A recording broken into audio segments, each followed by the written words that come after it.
a Constituição de 88 ela não nasceu no estalar de dedos, né?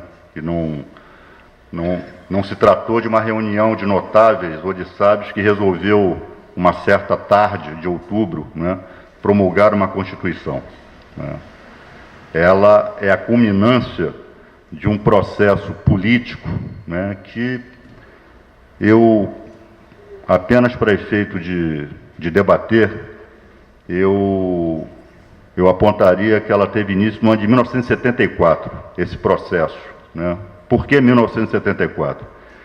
Em 1974, nós ainda vivíamos sob ditadura militar, e o então ditador, o general Ernesto Geisel, ele foi vitorioso naquele conciliábulo que era o colégio eleitoral. Então, nós não tínhamos eleições diretas para presidente da República, obviamente, né? Nós vivíamos sob uma ditadura, e quem nomeava, indicava o presidente, era um colégio eleitoral num jogo de cartas marcadas, mas houve guerra de bastidores nesse sentido, não foi uma disputa interna das mais simples, né? Havia a chamada linha dura, né, que tinha um outro projeto para o Brasil, que era a continuidade da ditadura, né?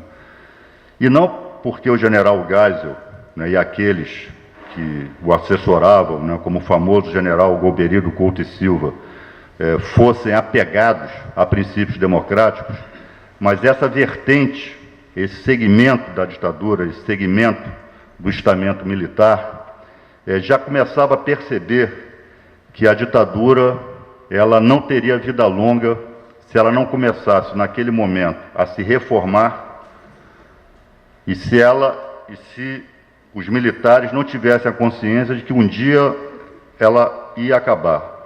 Então, os áulicos, os seguidores do general Geisel, percebiam que era melhor que eles traçassem um caminho para o fim da ditadura, ou que o povo fosse lá e os retirasse, né? Como já aconteceu em outros países, em outras épocas.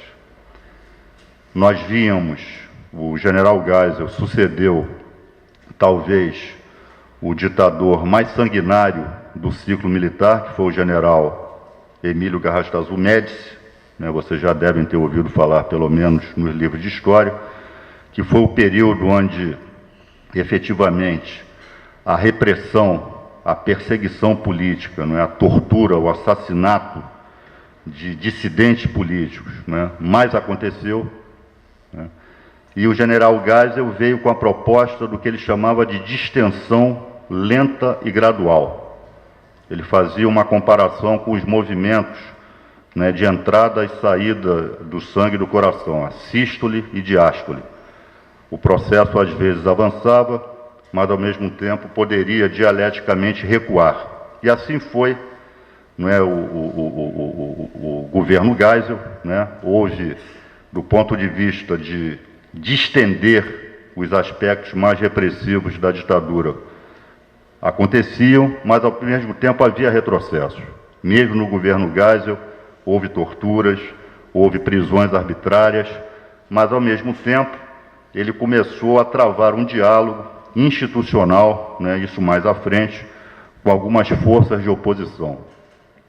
E eu digo também que 1974 é um marco, porque em 1974 nós tivemos eleições parlamentares no Brasil, e pela primeira vez a oposição, que então era monopolizada pelo MDB, né, nós só tínhamos dois partidos, a Arena, que era o partido do Sim, assim se dizia na época, né? A Arena era o partido do Sim e o MDB era o partido do Sim Senhor, né?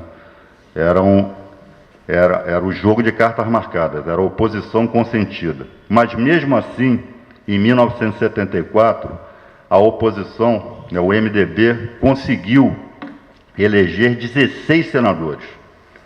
Isso foi o primeiro choque que a ditadura levou, né? Alguns senadores extremamente combativos, né? E o MDB conseguiu empolgar a população brasileira naquela eleição, elegendo essa quantidade absolutamente inesperada de senadores.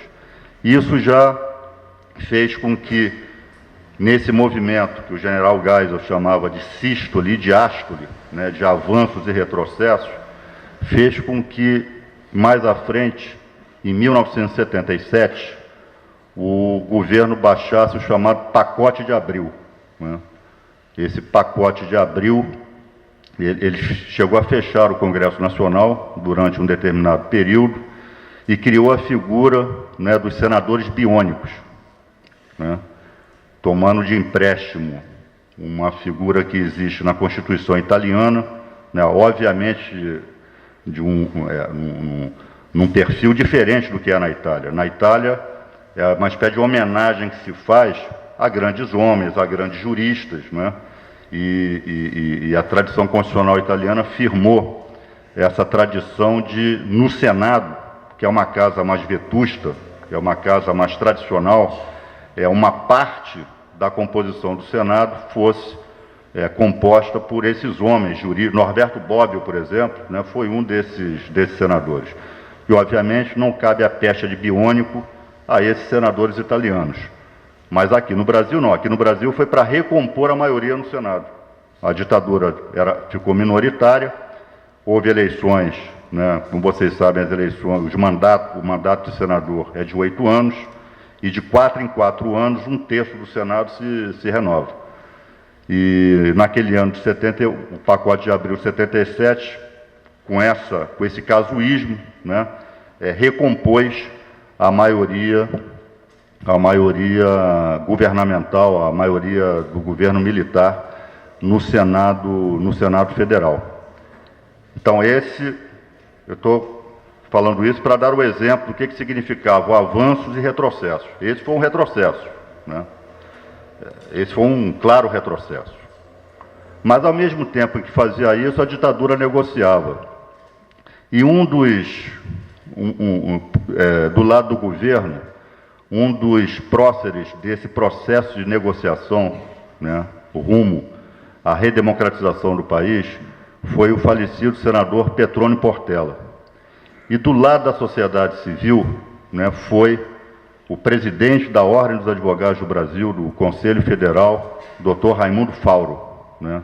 Todos também já devem ter ouvido falar, não só como grande advogado e presidente da Ordem dos Advogados do Brasil, mas também um grande intelectual, autor de livros muito importantes, né? Tanto no campo da sociologia política, como Os Donos do Poder, quanto no campo da crítica literária. De Raimundo Fauro, um dos trabalhos mais importantes sobre a obra de Machado de Assis, que é A Pirâmide e o Trapézio. Então era um homem, né, o Dr. Raimundo Fauro, um homem da maior estirpe, né, intelectual, de honradez, né, de equilíbrio, que liderou, né, sendo presidente do Conselho Federal da OAB, liderou esse processo de diálogo, né, institucional com o governo militar. E a bandeira que a Ordem dos Advogados do Brasil passou a empunhar naqueles idos, né, sob a presidência do Dr. Raimundo Fauro, foi o da Assembleia Nacional Constituinte, né? Essa foi a bandeira que a oposição, que a sociedade civil passou a empunhar no sentido da superação da ditadura e da conquista da democracia. Essa informação é muito importante, porque nós vamos ver mais à frente que não foi exatamente da forma como queria o Dr. Raimundo Fauro que as coisas aconteceram, né, em sua conclusão. Então, nesse processo dialético de fecha e abre, de diálogo e de repressão, nós chegamos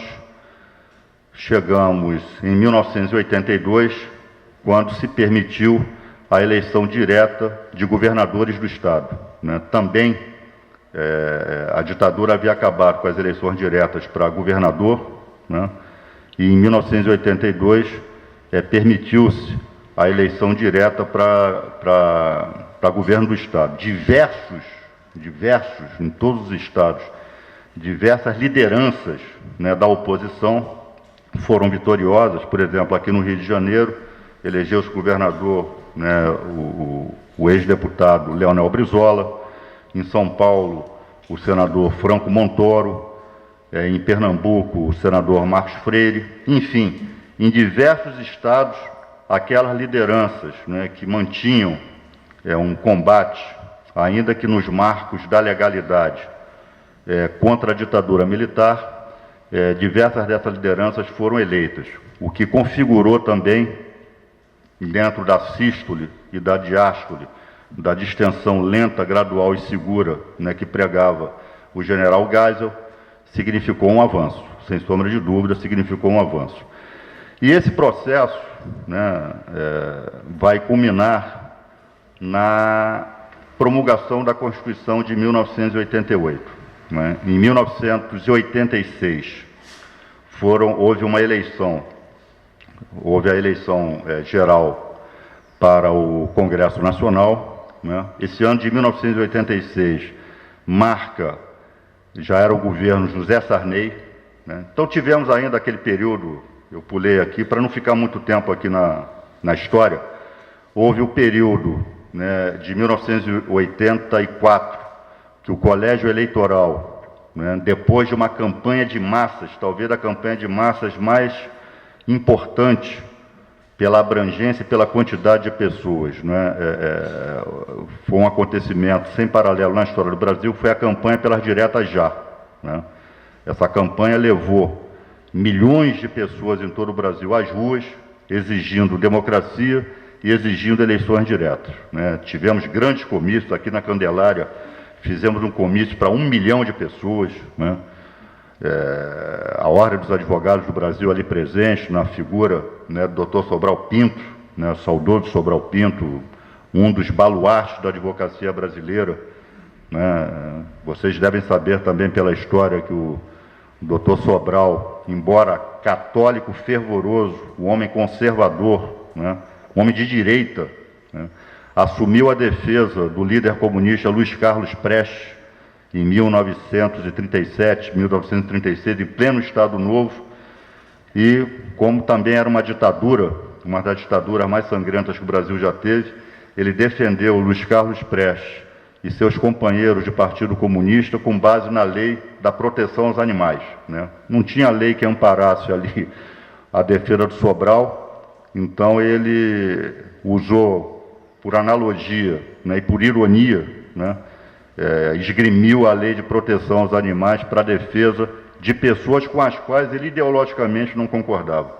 E, aliás, fazendo um breve parêntese, esse é o nosso papel, esse é o advogado, esse é um símbolo da advocacia, né, capaz de pôr de lado as suas prevenções pessoais, as suas prevenções ideológicas e defender princípios que são caros à humanidade e são caros à civilização. Eu não poderia estar participando de um seminário, de um debate como esse, sem mencionar essa figura histórica, né, da advocacia extraordinária, que foi Heráclito Fontoura Sobral Pinto, né, que eu conheci apenas para reverenciar, não privei da amizade. O doutor Sobral morreu há alguns anos atrás, já bem velhinho, mas era um homem um advogado famoso em todo o Brasil, que morreu absolutamente pobre como viveu. Ele defendia, era daqueles advogados que não pensavam em honorários. A profissão para ele era um sacerdócio e defendeu muitos estudantes, lá no CACO, por exemplo, né, o Givar de vocês lá do CACO, né, muitas vezes chamaram o doutor Sobral, né, para defendê-los, né, de invasão da polícia. Né, nós sabemos que a luta lá na Faculdade de Direito da UFRJ pelo concurso público foi uma luta muito longa, né, que muitas vezes levou a polícia, né, em plena democracia, a invadirem a faculdade, né, por chamado dos diretores que lá chegaram sem concurso, professores que lá chegaram sem concurso.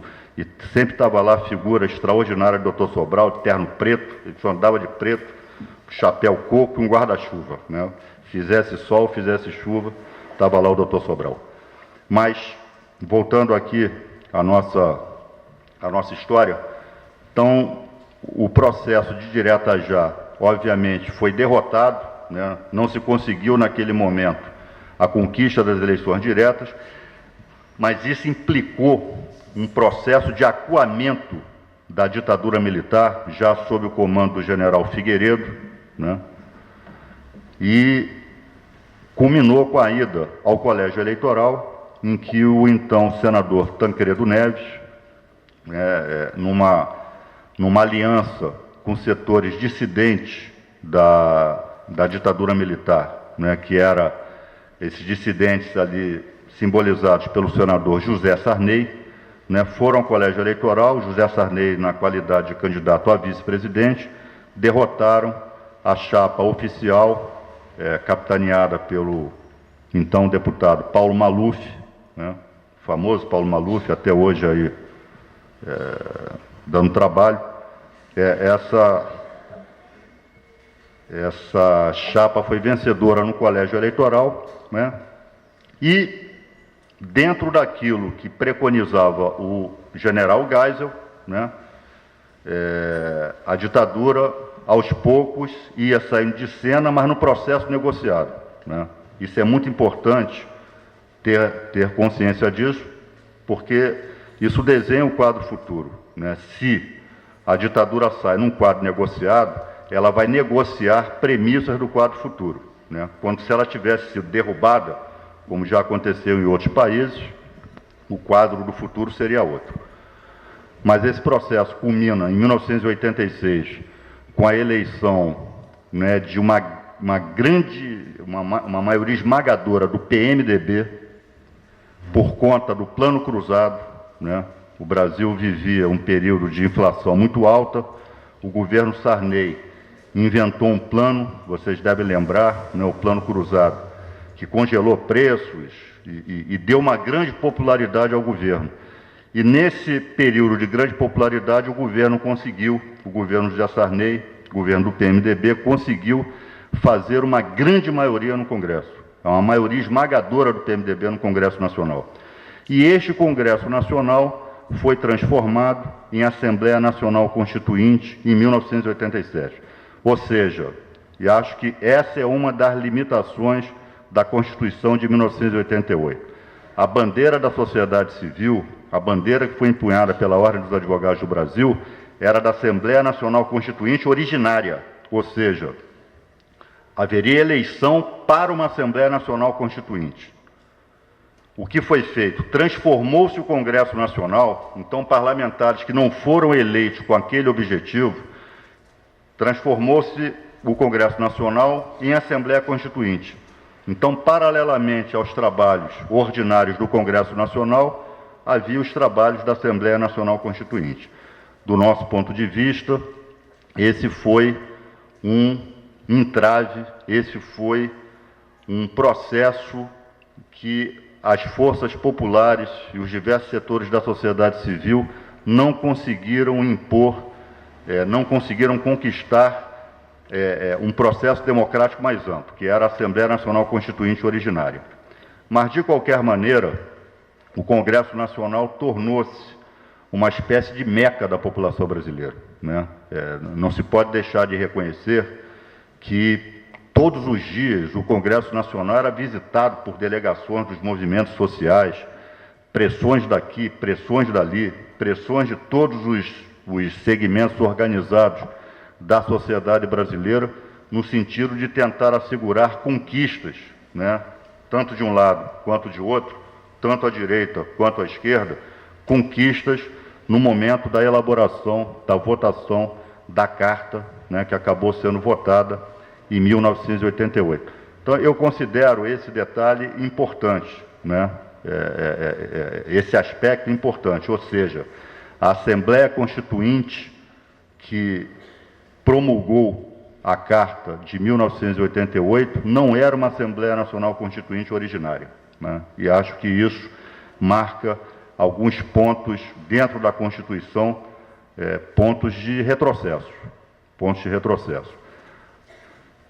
Promulgada a Constituição, e isso é que gera esse seminário, esses 20 anos de comemoração da promulgação da Constituição, acho que o balanço que nós podemos fazer da Constituição é um balanço, apesar de todas as ressalvas, é um balanço positivo.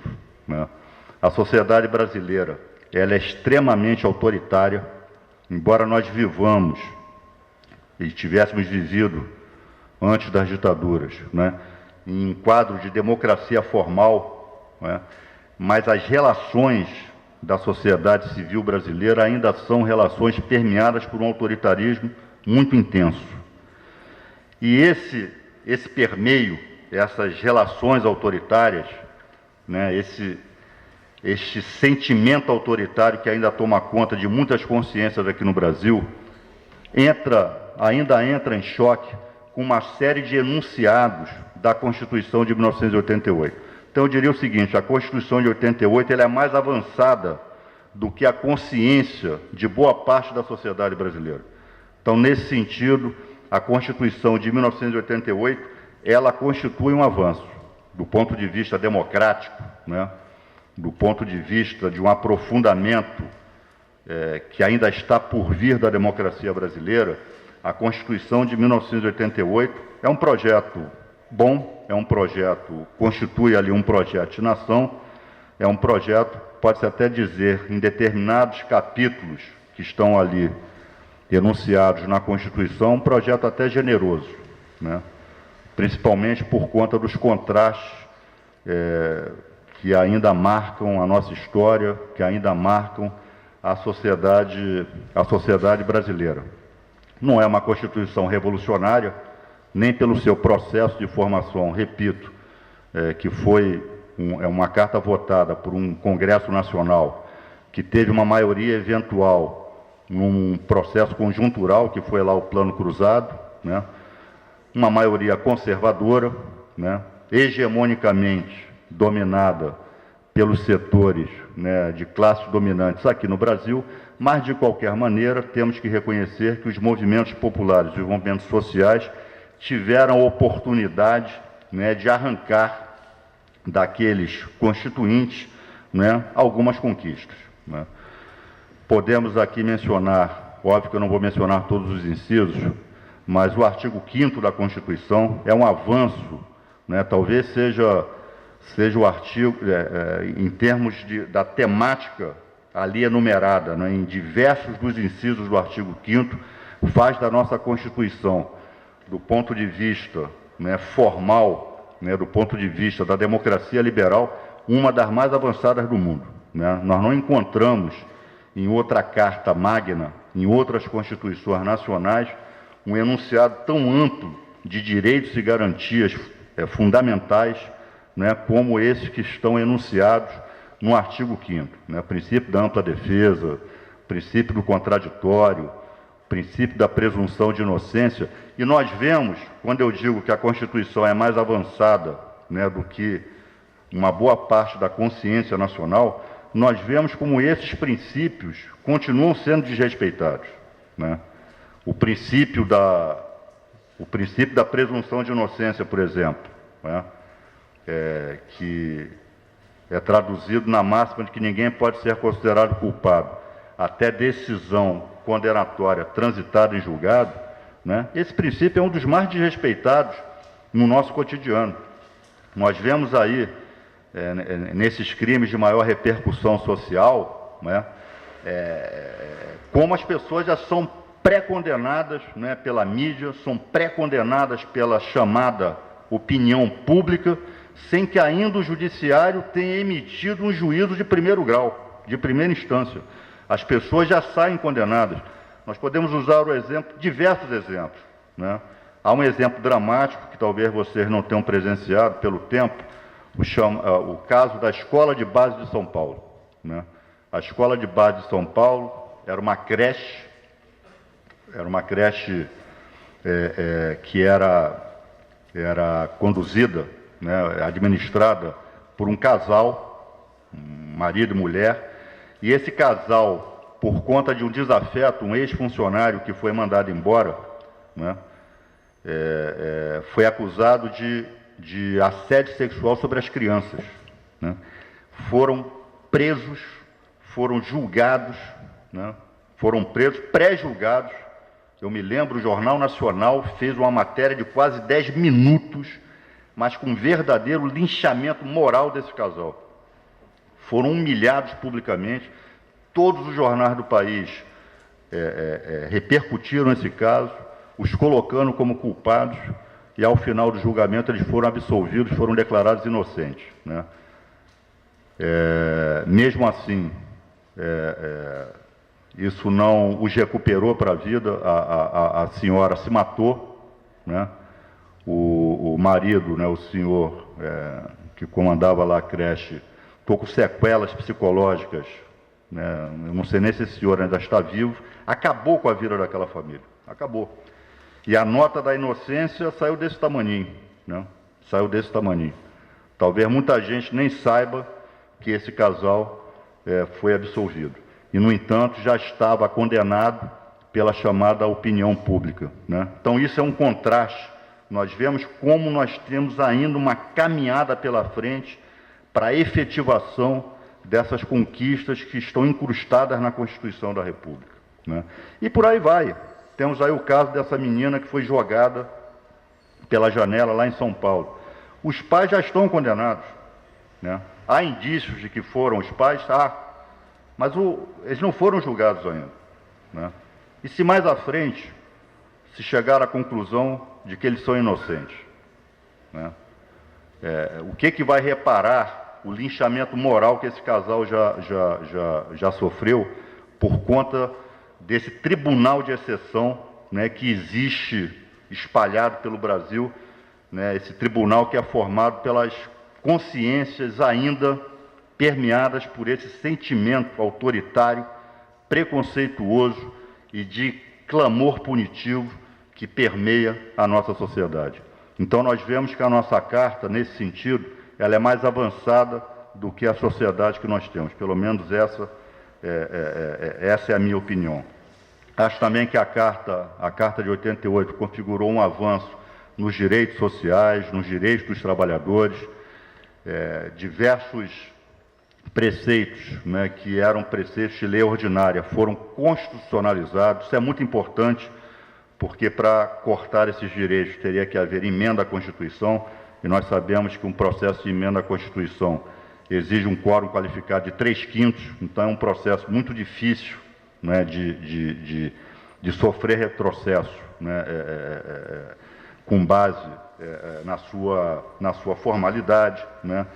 A ordem econômica também configurou um avanço com redução de desigualdades, né, enfim, com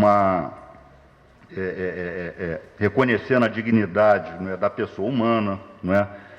Na parte de meio ambiente também a Carta de 88 configurou, né, um avanço no sentido de, a partir dali, a partir da sua leitura, se poder formar uma consciência ambiental no Brasil. Isso até então, eu me incluo nesse rol, né, nós que temos uma origem nos movimentos de esquerda, nos movimentos revolucionários, nós nunca tínhamos dado muita bola para esse negócio de ecologia. A gente achava que era papo chato, essa conversa de verde, né, e hoje nós vemos, né, como é importante o equilíbrio ambiental, né, como é importante a preservação de bens naturais, né, inclusive do ponto de vista da preservação da raça humana. Então, a Constituição de 88, também nesse aspecto, ela configurou um avanço. Agora, o que nós temos de reconhecer, né, é que a Constituição, em diversas áreas, em diversos setores da sociedade, em diversos aspectos da nossa civilização, ela precisa ser efetivada, né? E todos esses princípios aqui que eu enunciei, né, eles não são aplicados, por exemplo, nas nossas favelas, né? Nas nossas favelas, nos nossos bairros pobres, em relação à população pobre brasileira, não existe direito à ampla defesa, né? Se alguém acha que no Brasil não existe pena de morte, e não existe, formalmente não existe, mas vá perguntar a um morador dessas áreas, né, o que significa essa afirmação de que no Brasil não existe pena de morte, né? Existe sim, existe na prática, né? Existe na prática. A democracia acabou com os tribunais de exceção, mas o que existe nessas favelas, nesses morros, nesses bairros pobres?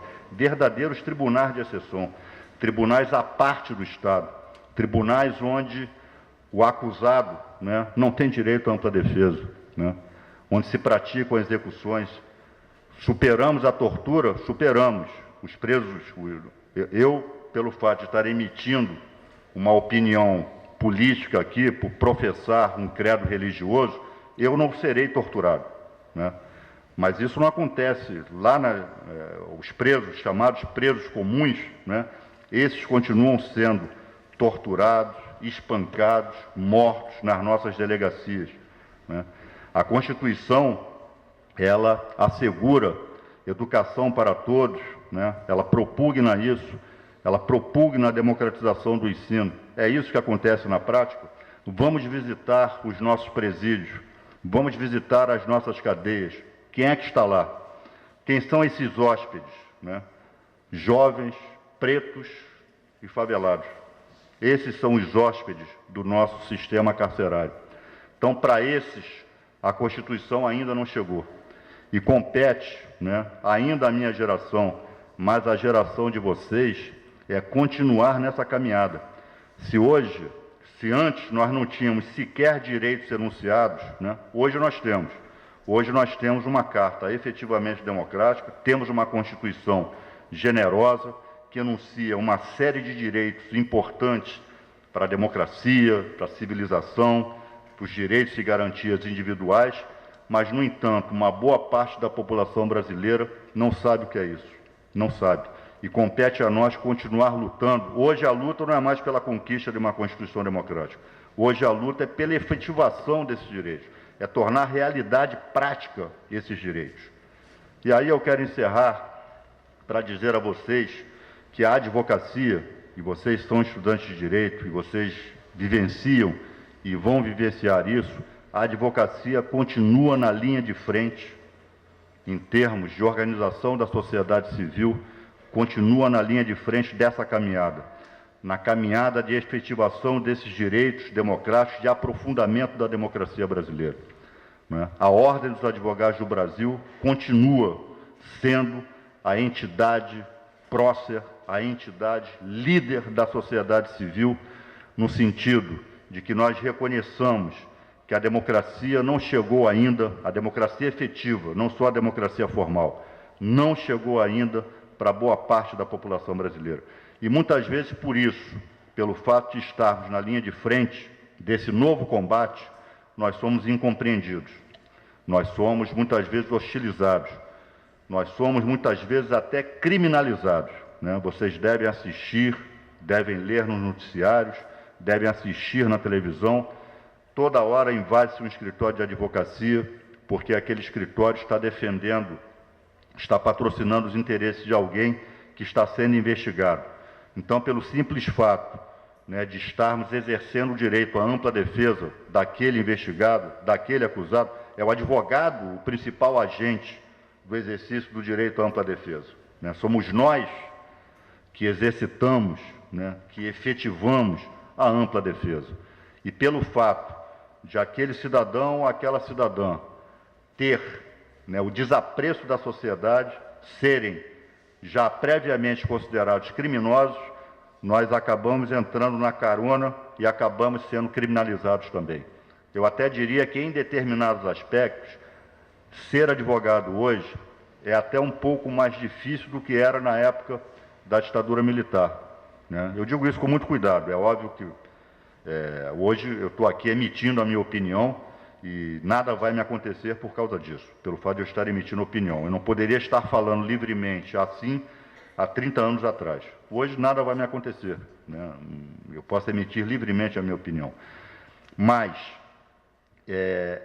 o fato é que, com esse sentimento disseminado em boa parte da população de clamor punitivo, né, de resolução dos problemas pelo direito penal, né, no Brasil ainda vigora esse sentimento que eu chamo de maldito, né, de que a questão social é um caso de polícia, né? Isso era uma expressão que era usada no início do século XX.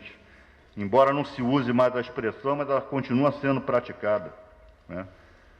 Hoje, nós assistimos a uma verdadeira criminalização da pobreza, né? Ou seja, além de não conseguirmos promover o desenvolvimento social e econômico de boa parte dessa população, ainda achamos que, pelo fato de serem pobres, são criminosos em potencial que estarão a ameaçar as nossas riquezas, os nossos bens, e já os punimos preventivamente, né? Ao invés de darmos emprego, damos cadeia, né? Então isso ainda é uma mácula, ainda é uma mancha no nosso desenvolvimento, na nossa marcha para uma sociedade civilizada. Mas a nós advogados, né, e aqui estou me referindo a nós mesmos, a todos nós aqui, que vocês serão advogados, a nós compete não baixar a cabeça. A nós compete continuar atuando sem medo como atuava Sobral Pinto, como atuava Evandro Diniz e Silva. Essa é a nossa maior herança. Essa é a nossa honra. E é essa glória que nós temos ainda de manter intacta. Porque não há profissão nesse país que tenha a história que a advocacia tem. Não há. Não há. Vocês podem ver, podem consultar a história, não há. Nós temos uma participação ativa na construção da civilização brasileira. E nós não podemos esmorecer. E, modestamente, naquilo que nos compete, à frente da OAB, temos tentado não esmorecer. Mas é muito importante que as gerações vindouras, é muito importante que as gerações que não vivenciaram esse período do arbítrio, esse período da ditadura, da falta de democracia, como a maior parte de vocês não vivenciou, saber que um dia isso existiu e que nada, isso pode voltar, né? O retrocesso sempre pode acontecer, embora aparentemente estejamos seguros, né? Mas é muito importante manter a chama da advocacia acesa, porque a civilização ainda precisa da gente, a sociedade brasileira ainda precisa da gente, e esses grandes contingentes para os quais todas essas conquistas democráticas e sociais ainda não chegaram, né? Essas pessoas precisam de nós, tá? Então eu quero aqui encerrar, mais uma vez, agradecendo a esse honroso convite. Eu me sinto muito à vontade, muito orgulhoso em estar dialogando, né, com estudantes. É muito importante que vocês se aproximem da UAB. Estávamos até conversando lá fora sobre isso, né? Visitem, procurem saber como nós funcionamos, como é o nosso dia a dia, né? Qual é a nossa importância, porque um dia alguns de vocês estarão aqui também falando como dirigentes da OAB e se dirigindo, né, às gerações vindouras, defendendo essas mesmas bandeiras, defendendo esses mesmos princípios, que é isso que marca a nossa perpetuidade e a nossa necessidade eterna perante as consciências dos cidadãos, perante a sociedade civilizada. Muito obrigado pelo carinho e pela paciência.